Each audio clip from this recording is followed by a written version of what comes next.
Handfield, sitting in studio, and I am so happy to be here. As always, I'm always excited to be in your company, whether you are in your homes, your cars, your offices, wherever you may be listening to us.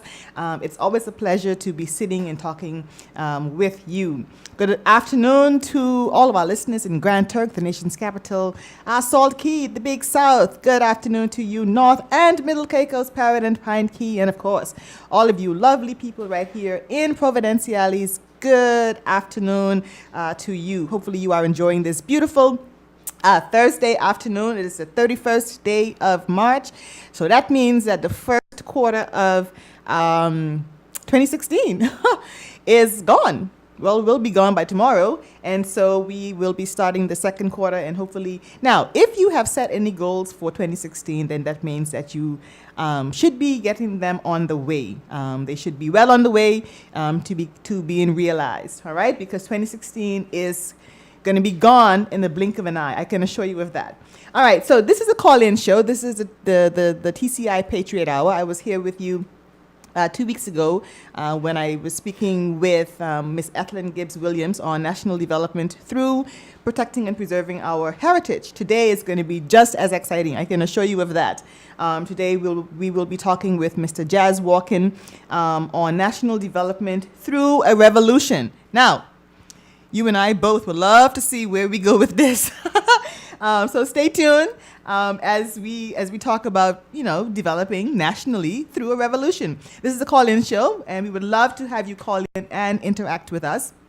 The number to call is, I'm seeing two numbers. I'm seeing 941-8550 as well as 1-900-222-8423. Once again, that's 1-900-222-8423. You may also call us on 941-8550. Either one that you have, I'm assuming will work just fine.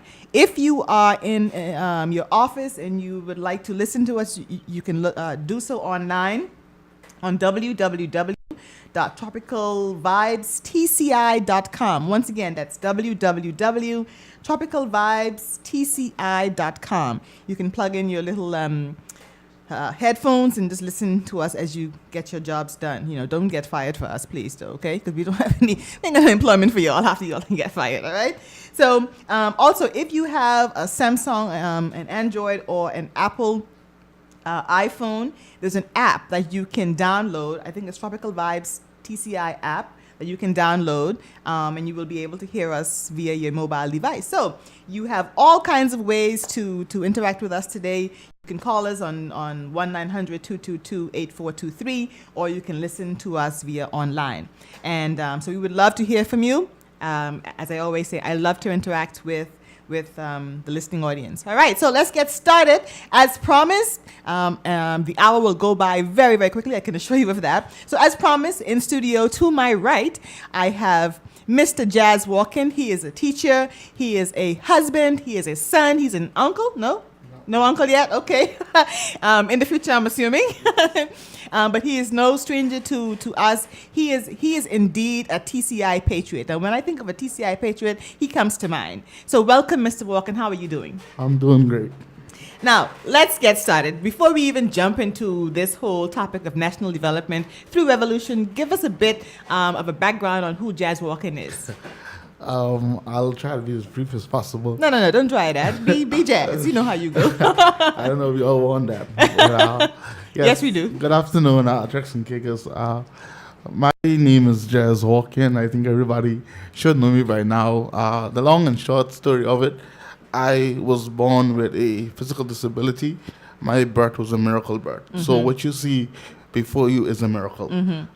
Only because of God's grace I'm here today. Mm-hmm. Anybody who have met me would have seen evidence of that based on how I look. Mm-hmm. My shaking and my neck being on the side is the result of a complicated birth. During birth, my neck was injured. Wow. Yeah, and the dangerous part about it was that it severely damaged my nervous system. Mm-hmm. It cut off some oxygen to my brain, mm-hmm. which could have resulted in brain dead. Brain dead, yes. Mm-hmm. Also, my mom always reminded me that I am only alive because of God. Mm-hmm. And so I'm here. I'm grateful for life. Now, growing up, I had a lot of challenges. Obviously, with my motor skills being damaged, school was hard for me.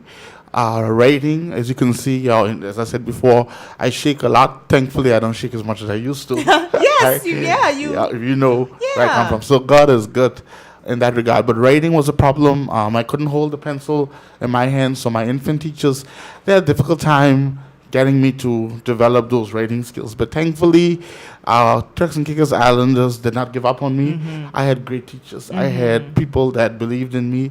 I had a family that supported me, which you are a part of. I had uncles and aunts, and I had my father and my mother's family who always seemed to see something in me.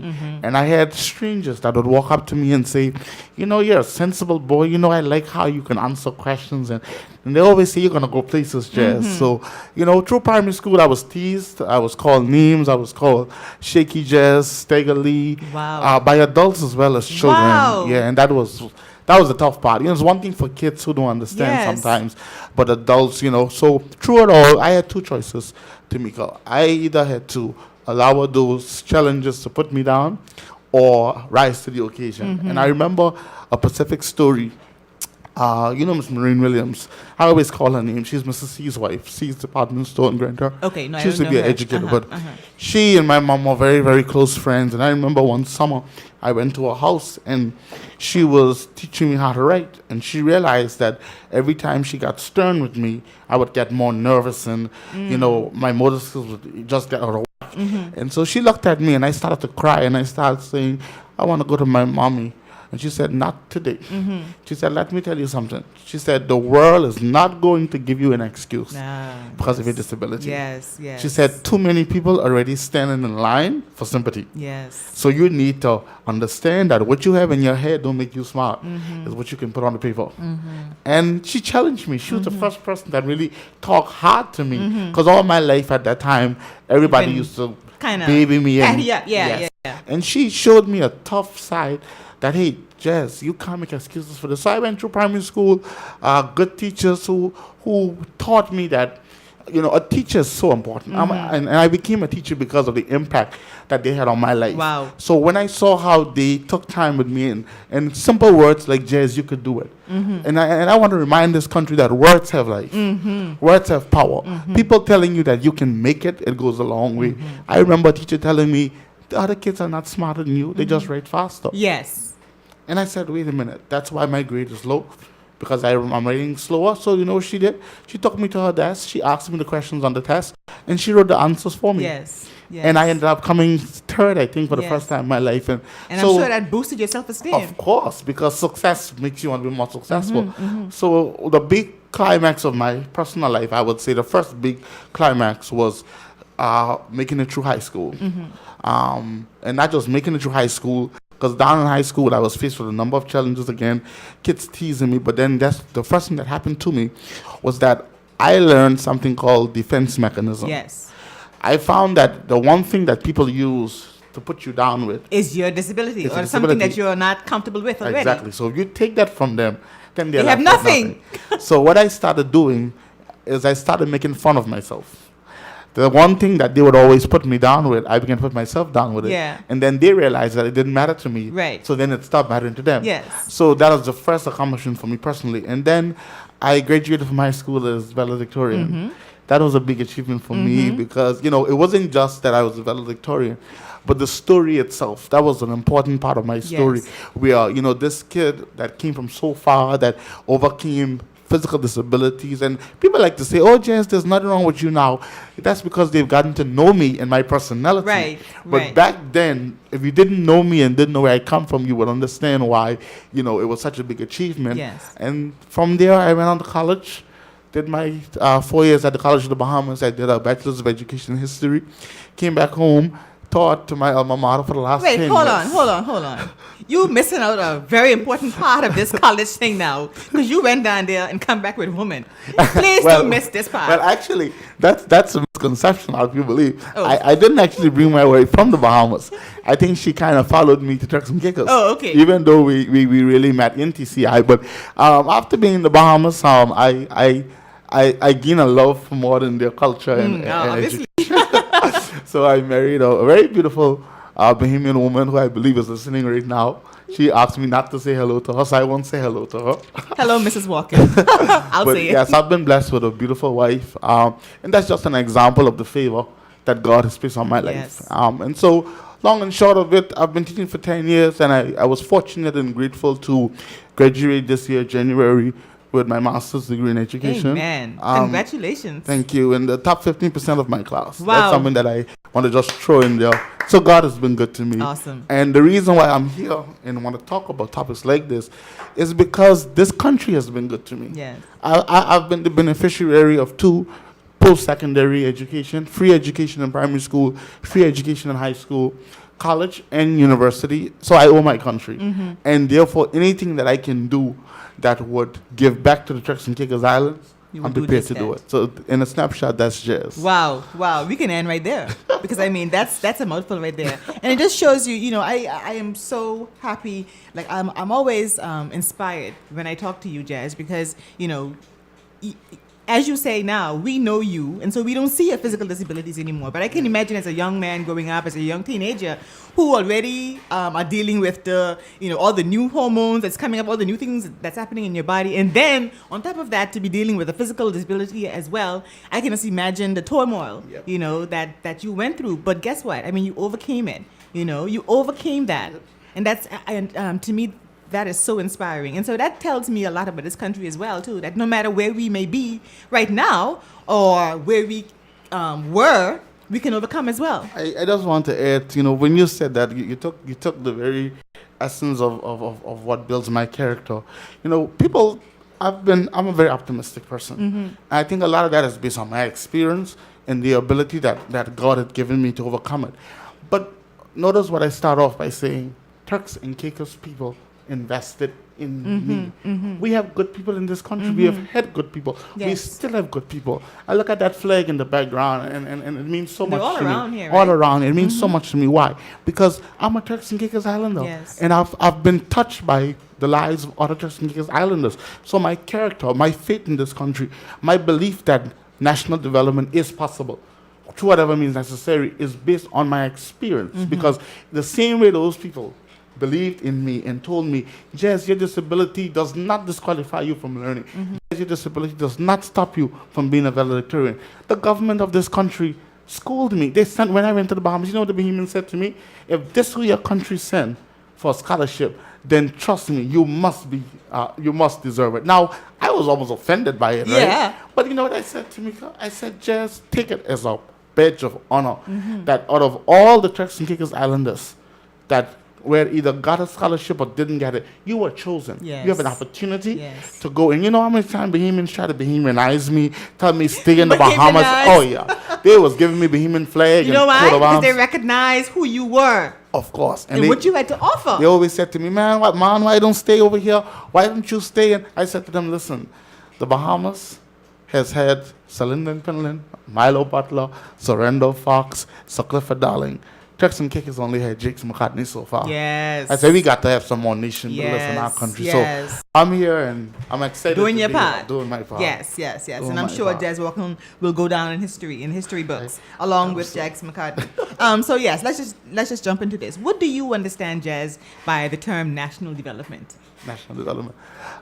That's a very, very broad question. It's a good question. And you know, as much as I read about national development, the more I read about it, the more I begin to understand that it does not have a specific definition. Because for some countries, national development may speak to the economic development of the country. It may speak to the natural systems, the ecosystem being protected, being cared for, being used to earn money. Whereas for other countries, national development speaks specifically to the development of its human resource. And that's the definition that I'm more interested in. Because what I've seen since I was living in the Turks and Caicos Islands, and I teach history, by the way, so I'm a big history buff. Student, I love yes. history. For 20 years, that's all I've been studying. Wow. You know, what I've seen in this country and other Caribbean countries is that many times the focus has been on economic development, infrastructure, trying to get your country from a third world to first world Yes. country by implementing different physical structures, different businesses. buildings. Building buildings. However, one element that has always been missing is the development of its, Of its people. And that's where national development comes in. Yes. So national development is anything that is necessary to develop the human resource of a country. What do I mean by Yes. that? You're making sure that as you grow economically, your people are able to benefit fully from that economic growth. Because I hear the word growth being used a lot. Oh, we have a lot of growth. But the question is where? Yes. Where's the growth? Who Yes. is growing? Yes. Are we here about, oh, this country is developing? Where is it developing? How is it developing? Are the people being developed with the country? So that is my definition, so to speak, of national development. Yes, yes. And you know what, I like that because I've always said, you know, that we talk a lot about growth, yes, you know, as you said, but we mean buildings going Yeah. up, like hotels going up, you know, but we're growing in that area, yes, but we are leaving the people behind. And that's just my opinion. I don't know. I'm not a student of our history. I don't particularly like it. But from my observation, that's what I'm seeing. We're leaving the people behind. Our mindset is not moving with the growth that we're seeing in infrastructure. Yeah, that is and that is a fair opinion, and I'll say why. When a country focuses on national development, they have to understand, first of all, you need a plan for national development. And when I say plan, I don't mean a set of good policies Yes. that is on paper. Because the one thing I can tell you, Turks and Caicos do not have a problem with With policies. is policy. We got good policy. Yes. A good friend of mine, whose name I will not call on the air, we always debate back and forward on how do we fix our country. And I always like to say, we need better laws. And he always said to me, Jas, we have good laws. Yes. Laws is not our problem. I said to him, man, we got to fix the ordinance. He always says to me, the ordinance is not our problem. And you know what he forced me to do? Go read some ordinances. And I began to read, and I realized that most of what we have on the books is not practiced. So I made a statement the other day, and I'll sum up my response with this statement. What we have here in TCI is that we just try to make practice law instead of law being practice. Yes. Practice is not law. Yes. Law is practice. Yes. So when policy become practice, that's when we will see more change taking place Yes. in regards to national development. Yes. Now, I want to come back to the questions I have, but like we talked just now about the mindset, Well, right? Not being developed with the Develop- infrastructure growth. yeah. How do you think we can do that? I mean, how do we change our mindsets? Well, it goes back to planning again. You have, when you're developing a country, before you even start to develop a country, leaders and stakeholders have to sit down and ask themselves and the people, what kind of country do we want? For instance, you cannot allow the development to dictate your planning.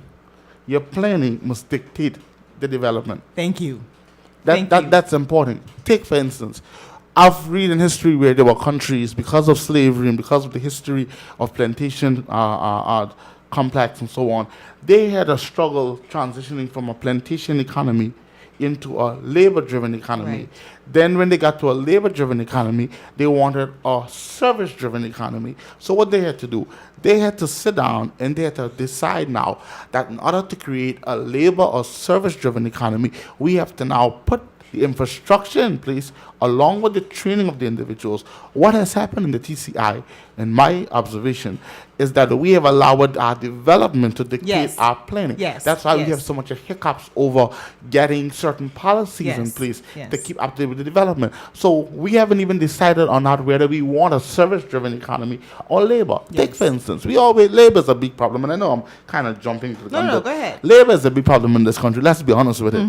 But every time you hear about development, you hear about the creation of jobs. And the question I always ask, if we have a problem with supplying labor, why do we continue to create more jobs that demand labor? Right. It's a contradiction. Right. And on top of that, it's not a case where your people are underqualified, in every case. They just don't have the numbers to supply the jobs. So when we talk about a development plan sits down and examines your economy. It sits down and look at what the current structure of your economy is. It looks at who is employed. It looks at what they are making. It looks at where we want them to be employed. And so when we decide to have a plan for national development, when we decide that this is the kind of country we want, then we make those plans. And when I say make plans, again, I go back and I must reinstate. I don't mean just drafting policies, because trust me, we're good at drafting policies, but we also need a plan for implementation of those policies. Yes. Because that's where national development is achieved, not just through discussions or radio shows or having live debates on it. It's through implementation. Yes, yes. Now, when I was on the other show that I used to be on, we talked one time about one of the reasons why we see or we think that TCI could not move forward is because every 4 years we change governments, basically, right? And so whatever plan one government comes up with during their term, the next government comes in and just kind of changes it, right? So it's like a ship going back and forth from the harbor, right? So 4 years ago, the ship left the harbor, right? 4 years comes, the ship has to come right back to the harbor and start all over again. It's not a case where we're like continuing on the voyage, right? We're just coming back from the harbor where we are. Wow. And that's such an interesting point of view. And I have so many opinion on that one statement you made. So let me see how best I could respond to that. We have several problems in regard to why we have had a lot of inconsistency. And I'll give you this example. I'm a teacher. I've been teaching for 10 years now. Every teacher has a syllabus. And whether that syllabus is a unit is 13 weeks or 8 weeks, is a part of the general syllabus. Correct. I have a syllabus for first form, I have one for second form, third form. Let's use the analogy of my forms being a 4-year term of a government. Correct.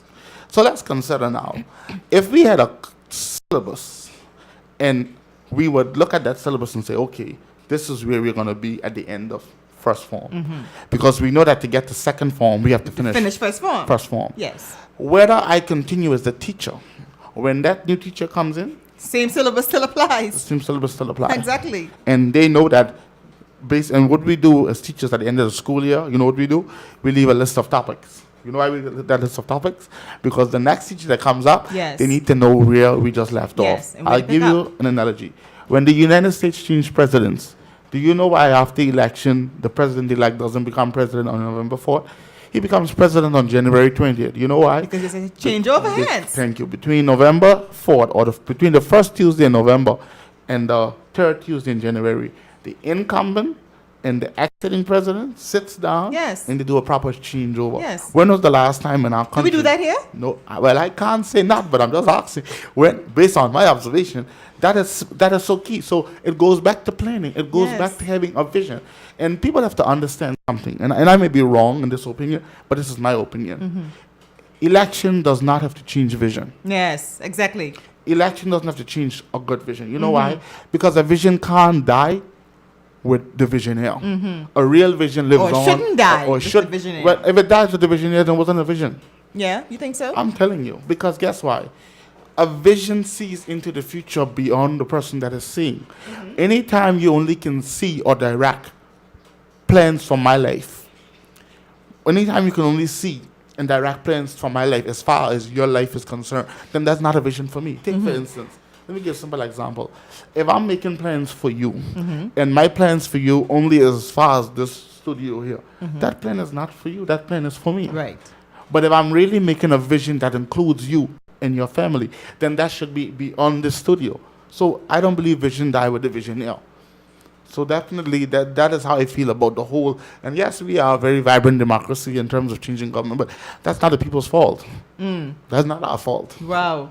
That's not. I used to blame us, but Yes. that's not our fault. Yes. We vote for what's on the ballot paper. Yes. And we vote based on what is presented to us by the political parties. Well, you know what, Jas? I can stay there a little bit longer, but I won't because we have to Yes, go on. please, You yes. know, I won't come back to that a little bit, but boy, I have to go on. Okay, so based on your definition of national development then, do you think that we can achieve true national development while we're still a colony of Britain? Or do we need to become independent first? Well, I know I'm not going to gain any new friends with this answer, but in the words of Barack Obama, si se puede, yes, we can. And I'll tell you why we can. As a colony? Yes, we can. Okay. Number one, because we're not a colony. Okay. We used to be a colony. Okay.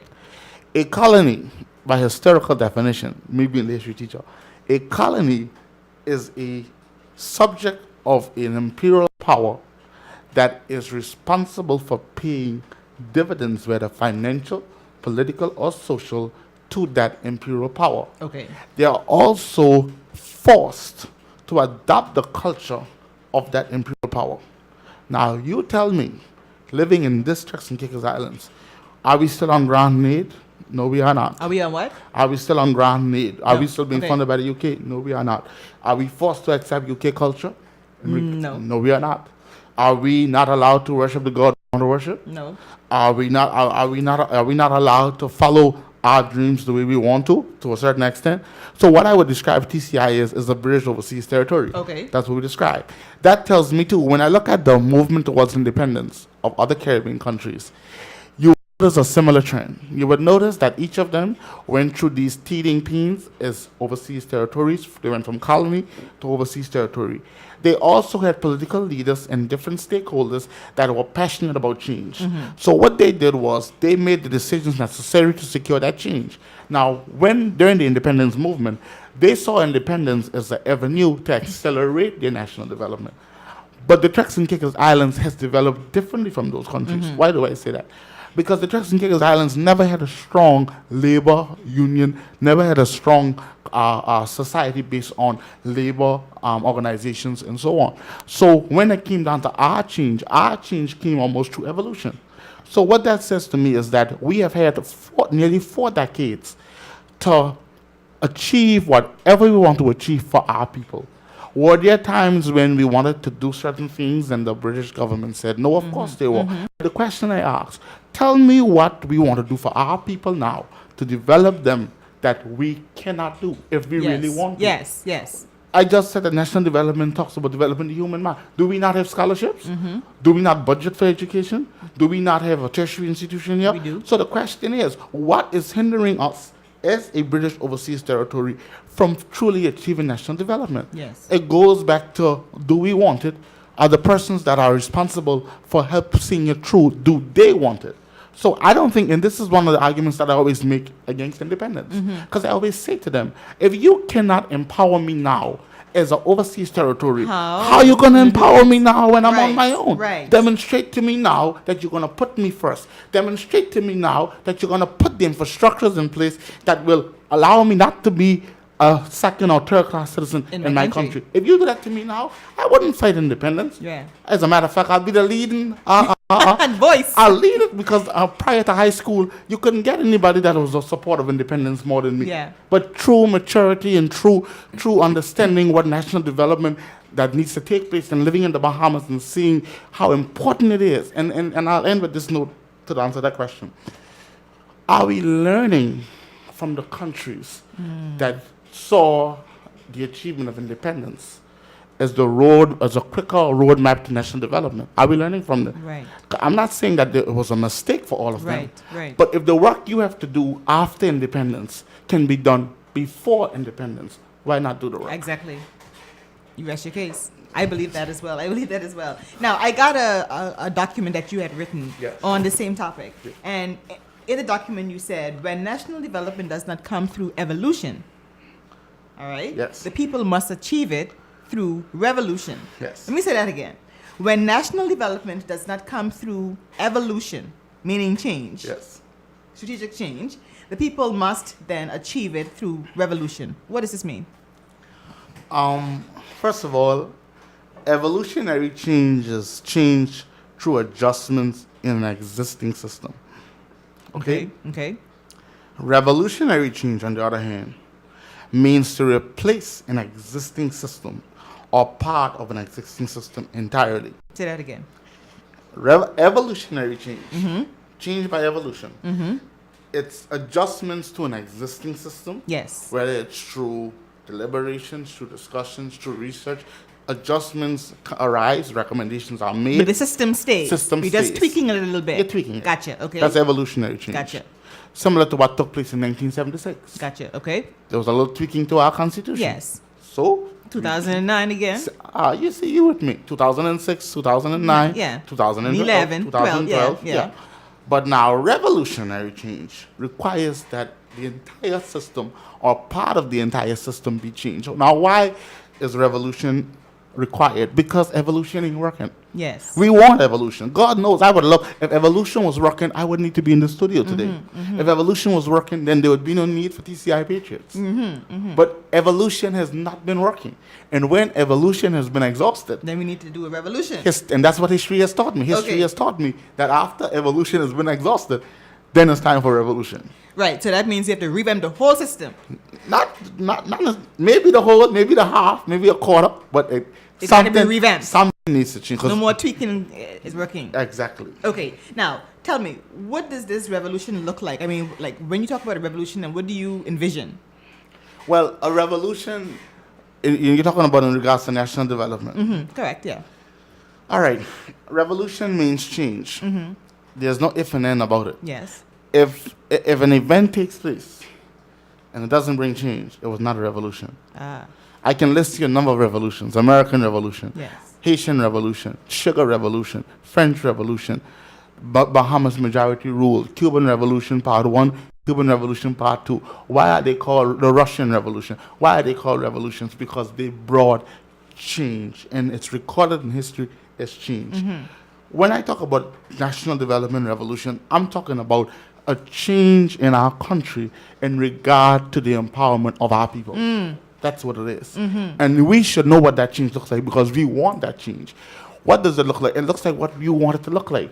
For me, that change may be every general manager of a hotel is a Yeah, Texas TCI Islander. Yes. For you, that change may be every health professional at InterHealth is a Texas Islander. Yes. For another person, that change may be every worker at the airport and any key managerial position is a TI. Yes. That change may be that there's no more advertising of government jobs overseas. That's change. For somebody else, that change may be the ability to apply for any job they want because they're qualified for it, they're trained for it, and the government has the policy in place to ensure that That they get it. That they get it. That's a revolution. Without being told some bogus excuse. Exactly. That's what the revolution. That's why a revolution does not have to have bloodshed, Yes. but it must have change. Yes. There must be change. There must be. Well, you know change. what? A revolution in TCI can be as simple as you coming into the airport and you hear English being talked, being spoken. It can be that simple. And I'm not saying, hold on now, I'm not saying that we shouldn't hire foreign nationals at the airport, right? But we should mandate that, man, listen, when you can talk, speak the English Of the local of the country. I would say that can be a effect of revolution because again, change carries with it effects. Yeah. Change must carry effect. Yeah. Change must carry a new precedence. Change. I mean, we can point out a little history. Prior to 1976, we didn't even have a local legislature that had the power to make laws. They only had the power to recommend laws and the power to discuss different Yes. things. Yes. But after 1976, we had a legislature that had the power to make laws. So that's an example of change. So change is undeniable. Change, there's no confusion with change. Yes. What the guy named Stevie Wonder supposed to be able to see change, real change. All right. So now you seem to be firm in this, that change can come through this revolution. Why do you so strong in that thinking? Well, I didn't want to say this, No, please but do. This ain't the but time see- to be see- nice, Jazz. see, Tamika, I don't want to frighten off the people because I've been called a radical. I've been called a revolutionary, and that's one of my downfall as a human being, and that's because of the choice that I made in my life to study and teach history. Correct. For the last 20 years, Tamika, I've been, as a child, my mother had a problem with me. I used to like to drink behind her. I don't know, a lot of kids, when mean they like pick up a bottle and just exactly, drink? Okay, uh-huh. And that's a habit that I never broke into high school. And the reason Yeah. why I say that, when I went to high school, I picked up that drinking habit, drinking history. Please don't say drinking because it makes it sound like you an No, alcoholic. I'm a history alcoholic. Okay. I'm not afraid to say that. Okay. So I picked up a habit drinking from the cup of history. Good. So because I've been drinking from the cup of history, I found myself believing in the words of different historians, such as Shakespeare, who wrote that a coward die 1,000 deaths, but the brave only die once. Wow. I drink from the cup of Toussaint Louverture, who said that in overthrowing me, you have cut down only the trunk of the tree of liberty, but it will spring up again because the roots are numerous and deep. I would drink from the cup of FDR, Franklin Roosevelt, who had polio, who never walked as president, who was elected 4 times in the U.S. And he told America at the head of the Great Depression that the only thing we have to fear is fear fear itself. itself. I'll drink from the cup of Martin Luther King, who told America that he dreamed that a black man is going to have equality. So, and I can list so many other examples of what the cups of history that I've drunk from. So my ideology or my belief that this change can take place in TCI is based on my belief of the regular story, because guess what?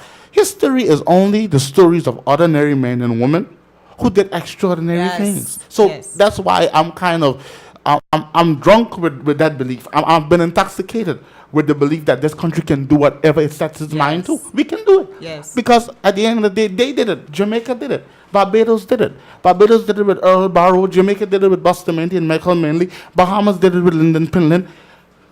If they do it, why can't we? Yes. We can do it. Correct. But we have to. But remember now, you have to. You ask me what this change look like or what this revolution look like. That's where imagination comes into play. We've got to start imagining the kind of country we want.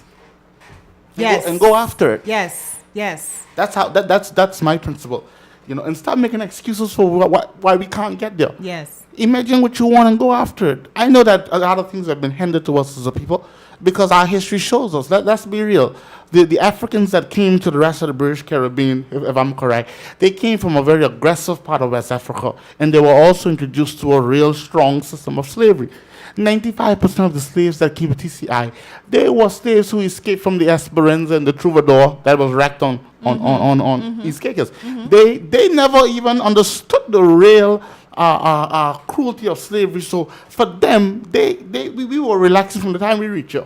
So maybe that's the reason why we don't believe, and I wrote a piece one time that our history is tied to our identity. I always believe that the reason why Turks and Caicos don't believe in themselves is because the history of our country demonstrates that many people didn't believe in us. Wow. We were occupied by 4 European territories before one decided to settle and claim us. Wow. And I think that we have nursed that symptom, that we're too small, that somehow we're just too small, we're too insignificant. Every time we hear about why TCI can't do certain things, or the population too small, or the country don't have no resources, every time we hear can't. My father told me that I can't as a sluggard, too lazy to work. If you could dream it, you could achieve it. Yes. That's my mentality, and that's what I believe. Yes. And trust me, I'm not the only one. Paul, the Beatles had a song, said, you may call me a dreamer, but I'm not the only one. I'm not the only one. Trust me. Do not be mistaken on this radio station. Don't believe that only me dreaming. A lot of Turks and Caicos Islanders, we dream. So how can we get you all together, all of these dreamers together, and make your voices be heard then? How do you know we're not together already? I'm just saying, because I need to hear the voices a little bit louder. And in an appointed time, there's something called every dream and every vision is for an appointed time. I said, do it, Terry. Wait for it. It'll come. Wait for it. All right. Just wondering.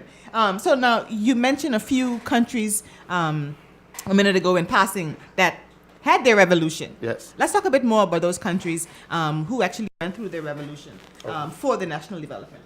Well, I wouldn't dare try to. I'm gonna try and pick at least 2 or 3 that I think is significant. Let's do Cuba. All right, Cuba. All right. If you know the story of Cuba, Cuba had 2 revolutions. The first revolution in Cuba was led by Antonio Maceo in the 1870s. There was a war called the 10 Years' War. He was fighting for Cuban independence for 10 years. Wow. And after 10 years, it was still not achieved. Wow. The independence came almost 15 years later during the Spanish-American War. So Antonio Maceo, he wasn't even alive when Cuban finally. Okay. So the first revolution. But it's called a revolution because that revolution changed Cuba forever. It challenged the Spanish authority, and it cost regular civilians. Let me tell you why it changed. Regular Cuban civilians took up their machete, took up something to fight with, and they decided that they were going to fight for their rights. Now, after that revolution, and the United States came in the Spanish-American War, Cuba got independence after the Spanish-American War. But now Cuba then became colonized, so to speak, economically by the United States. Thus, how can you be colonized? Economically? Yeah, and not physically. Well, what happens in a country when 90% of the foreign investors are foreign? What happens in a country when 90% of the money that is made is exported overseas? It's gone out, Does that sound familiar to any country? Yes. Anyway, so that's economic colonization. Yes. So after being colonized economically for 60 years, there was a group of young Cubans, educated young people, led by a Cuban lawyer named Fidel Castro, who realized that the promise of independence and the promise of national pride and development was not delivered. It was fought for, but it was not delivered. So when he saw that the current government, led by Fulgencio Batista, was just neglecting the people, he was set up by a foreign government as a puppet president. He was funneling money. He was just ripping off the people. There was oppression everywhere. These young people said, this is not acceptable. The Cuba that we were promised and the Cuba that we were sent to school to believe in, this is not that Cuba. So what they decided to do, they began to speak out against the corruption in government. They spoke out against Batista's rule. They spoke out against the fact that at that time of Cuba boasting of one of the highest export rates and import rates, they had an illiteracy rate of over 40%. Over 40% of the population could not read. And over 60% of them were working on lands that they had no ability to own. So Fidel Castro, he orchestrated the second Cuban Revolution. And it was not easy. It was 2 failed attempts, but eventually they were backed by other governments who saw the outcry of the people. And when he became prime minister, not only did he promise change, but Castro sat down and said, okay, if Cuba is for Cubans, then we've got to take those land that is in the hands of foreign investor and give it to our people. Now he did it through the ideology of communism. But whether or not you support the ideology of communism, you have to understand that he saw that the only way, or whatever he did to get power to his people, he sat down and said, Cuba must belong to Cubans. And so that's one example of national development through revolution. They was not asking for the change. They demanded the change. They took the and change. they took the change. Let's go to the Bahamas. The stir of the Bahamas didn't start in 1973. Neither did it start in 1967. It started from 1492. The white Europeans had run the Bahamas from 1492 to 1967. The Bahamas, even when they became a self-governing state, was run by what they called the Bay Street Boys, the UBP. They had a premier that was in power for almost 30 years. A white premier. Black Bahamians could not get jobs in that's not the minimal jobs, they couldn't get it. Black Bahamians couldn't be lawyers, they couldn't be doctors. They couldn't be, they only could be maids. They only could sweep the floor. So what happened to the Bahamas in 1967 was that the people, being led by Sir Lyndon Pinland, they staged what I call one of the most beautiful revolution with with very little bloodshed. Because whereas Castro required firearms, Correct. Sir Lyndon Pinland spoke to the minds of the Bahamian people.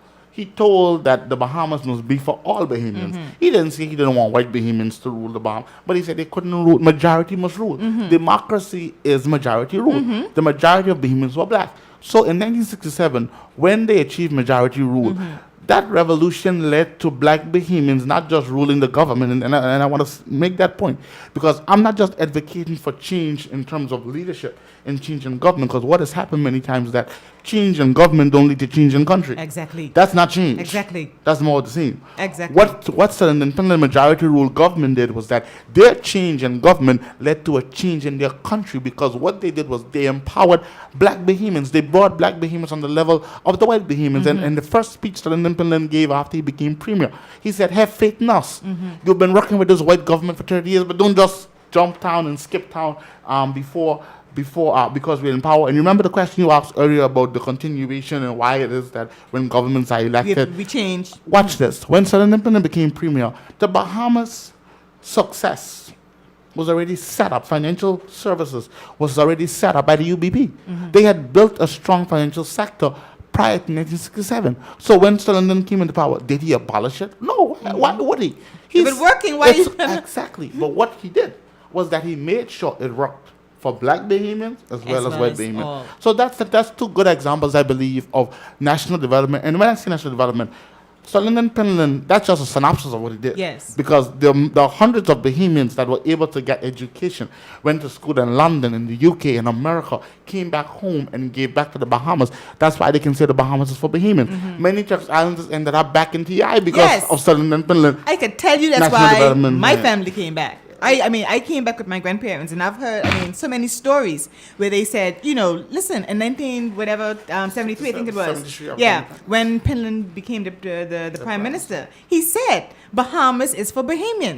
Now, we ain't telling you to go home, but if you are doing a job that a Bahamian can do, then buddy, you got to go. Exactly. We got to fill this position with a Bahamian first. Yes. So, Jas, why do we seem to cause so much problems and talk and backlash when we say the same thing here in TCI? That TCI should be for Turks and Caicos Islanders. Because the right people ain't saying it. Meaning what? It's one thing for persons with no power to say we need change. But it's another thing for persons who are in positions to deliver change to say we need change. Okay.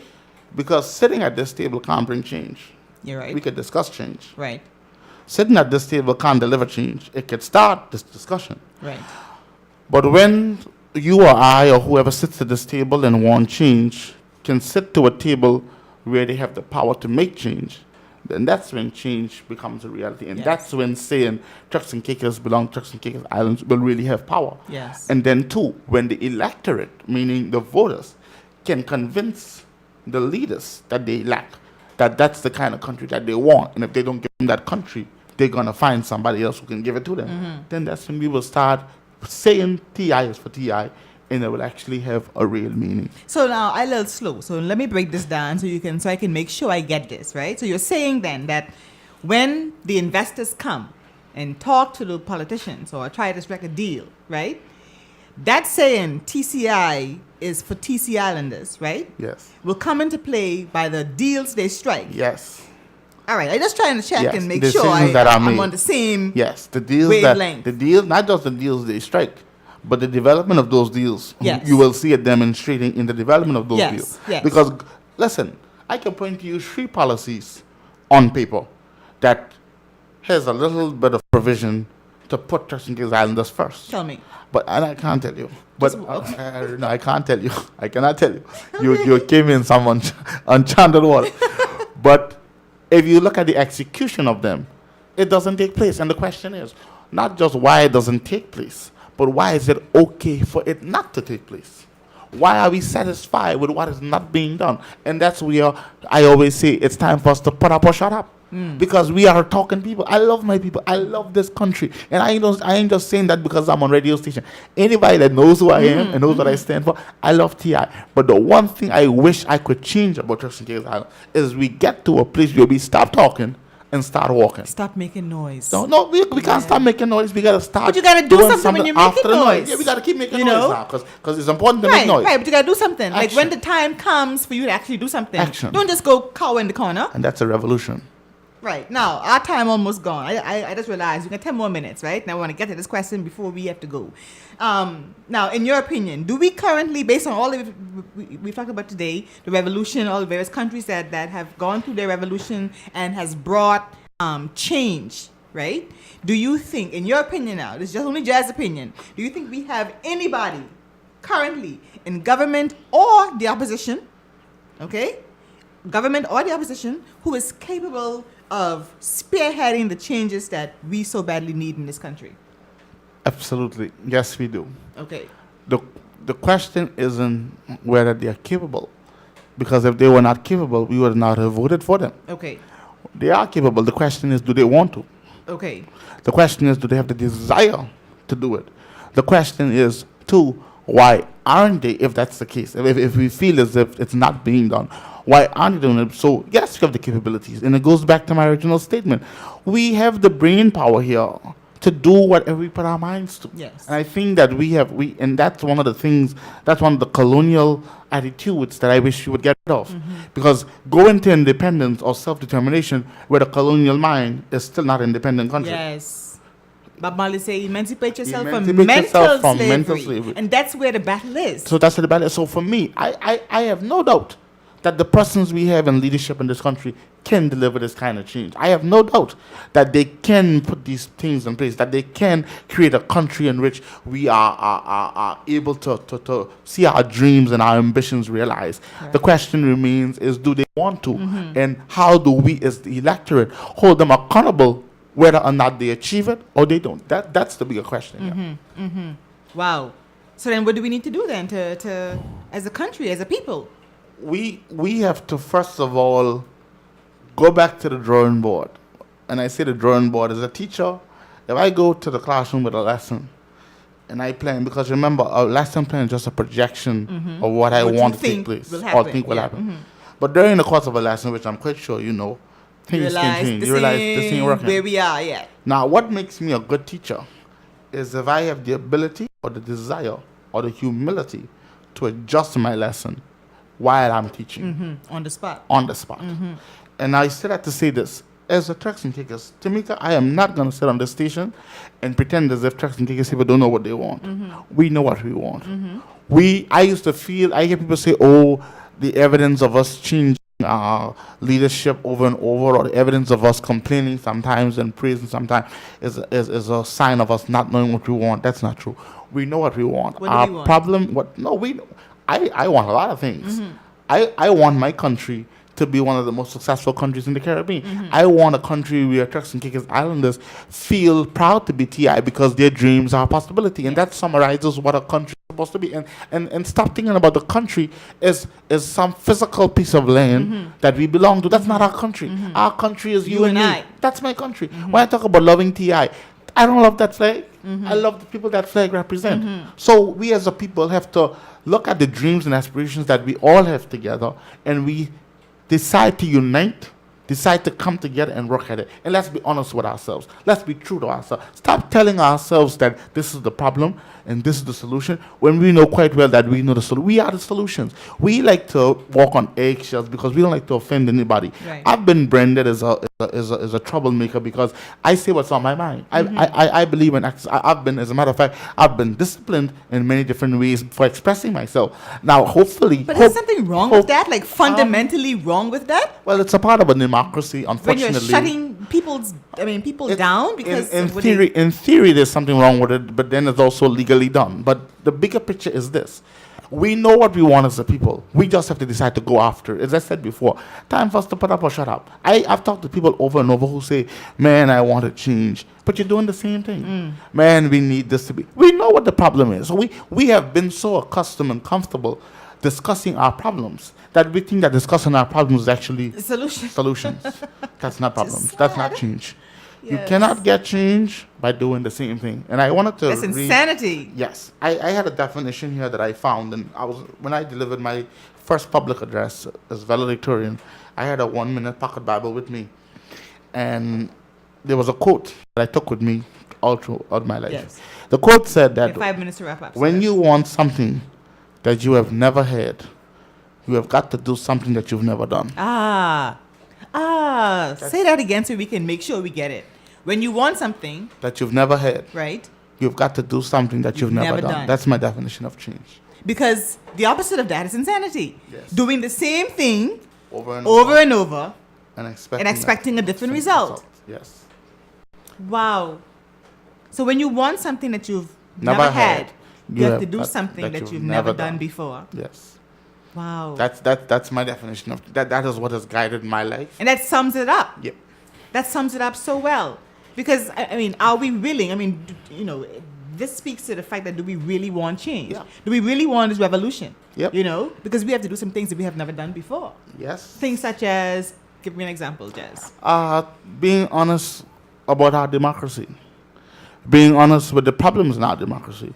Being honest about the type of democracy we want, of the type of leaders that we want. We Yes. complain about parliament, we complain about our governments and our system, we complain about all sorts of things. But when we are given opportunity to make changes to them or make the necessary decisions that affect that change, we don't do it because we are afraid of it. And people are afraid of change. But you know what Barack Obama said? Barack Obama said in 2008 that change is not easy, but it is necessary. It is. And one thing I will say to TCI people, and this, and I believe this firmly, you can't stop change. Because once you want it, it has to take place. Yes. It has to take place. It has to come. Has to come. And you know what? I said it the last time I hosted the show with Athlon. I said, us talking about these various topics, national development, through our heritage, through revolution and so forth, does not mean that we are anti people coming into our country. That's not what we would No. want or mean. But we are pro TCI. We want a TCI where we're not feeling like second-class citizens in our own country. You know, we want a TCI that we can leave for our children and our children's children. You know, is that how you feel as well? I don't even give it that much a thought. The reason why I stopped making apologies for how I feel about TCI. Yes. I really don't. I reach the point where I don't care Yes. how any outside or even inside out. I don't really care how anybody feels about how I feel about my country. Yes. Because there's no person under the sun that can tell me that I don't have a right to want to see Turks and Caicos people empowered. I ain't apologizing for it now. Yes. I never did it back. I used to do it back then. Because I worked many times with expats that was offended when I was advocating for certain things, and I realized that some But they came from a country but even some TIs, where somebody advocated for them. yeah, but even some TIs get down on me sometimes for some of the positions I take on immigration, some of the positions I take on education and so on. So I stop apologizing because I love Turks and Caicos Islands, and I will not apologize for ever believing in the people of Turks and Caicos Islands. And we have to go at Jas, but very quickly. Do you think that we haven't gotten the change that we want because of some of our mentality? Of course, because again, if you can imagine it, then you'll work together. Yes. We got to start imagining But the if you change can't see want. yourself having it, Exactly. then you even on the way towards. Exactly. You've got to start thinking it, believing it. If you believe it, you will achieve it. That's one of my mantras. So it I'm really like, comes back to changing the mentality, the mindset of our people. reform. I'll stick this little point in here. Reform starts in your mind. Mm-hmm. It can't start nowhere else. The biggest mind. battleground is in the mind. In the mind. You know, and I love the theme song for this show. I know who I am. And so once Yes. you know who you are and Yes. whose you are, then nothing should be out of your reach then. Nothing. You know, that's how I feel about it. Jas, 1 minute. Quickly, closing points. Wow, so much. I want to say thank you for being here, and let me just say how proud I am to be identified as a TCI Patriot. Yes. There's nothing else that makes me more proud to be a patriot of this country. Yes. And I want to remind Turks and Caicos Islands that we cannot give up on our country, because to give up on our country is to give up on ourselves. And I'm not your telling you, future. in your future. The Bible says one could chase 1,000, but two could put 10,000 to flight. So imagine what 8,000 people could do. Okay, so if we stop believing in our country, then it means we stop believing in ourselves. And the reason why I know that Turks and Caicos Islands' best days are still ahead, if we want it, is because of my life experiences. My life experience of overcoming obstacles and closed doors and walking through them and saying that with God all things are possible, it tells me that anything we set our mind to as a people, we can do it. And my last statement will be, I'll quote Martin Marin, the first democratically elected governor of Puerto Rico.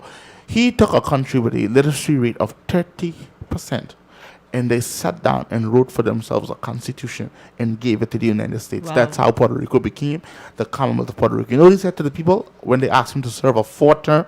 He said, I am not your strength. You are your strength. Amen. Good place to end. Good place to end. All right, TCI, this has been the TCI Hour, Patriot Hour. I have been your guest host, Tamika Handfield. And my point to you will be, you know what? Stop believing in the colors of the political parties. You know, believe in the strength that God has given to you. Yes. You know, believe in the strength that God has given to you. Not the PNP or the PDM or the PDA or any other parties that come along, right? You have it in you. I've been sitting with Jas Walkin. Thank you so much, Jas, for being here with us. I love speaking with you. Thank you to the TCI Patriot Hour for allowing me to be here, guest hosting with you. I will see you, I don't know when, shortly, but you will know sometime soon. All right, have a great afternoon, guys. We love you. Bye-bye.